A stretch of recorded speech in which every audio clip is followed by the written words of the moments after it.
মুসা আলাইহিস সালামের জামানায় অনাবৃষ্টি হইতেছিল, বৃষ্টি হয় না হয় না হয় না হয় না, জমিন শুকায়া কাঠ হয়ে গেছে। মুসা আলাইহিস সালাম বনি ইসরাইলদেরকে বলতেছিল, চলো আল্লাহর কাছে বৃষ্টির জন্য দোয়া করি।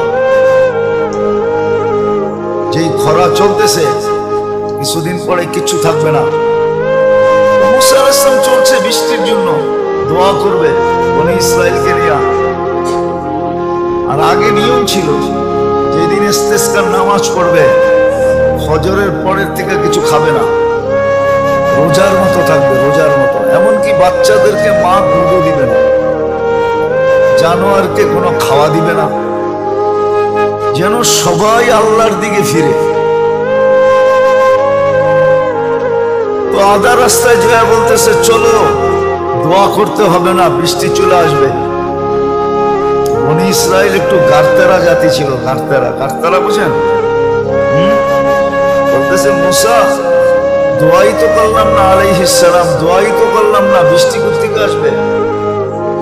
তাইলে কষ্ট করে আনাইলাই কেন? তো পুরা জাতি তর্কে বিতর্কে জড়ায় গেছে মুসা আলাইহিস সালামের সাথে। তো মুসা আলাইহিস সালামের বলার ইচ্ছা ছিল না, তো বলছে, শোনো, তোমাদের দোয়ার আগে পিপিলিকার দোয়া কবুল হয়ে গেছে। পিপিলিকা আল্লাহর কাছে দোয়া করছে, লিমা তুআদ্দিবুনা বিদুনুবি ইবাদিক, ইলাহি তোমার বান্দার গুনার কারণে আমাদেরকে শাস্তি দাও কোন দুঃখে? গুনাহ তো তোমার বান্দা করছে, মানুষ গুনাহ করে, প্রাণী তো গুনাহ করে না।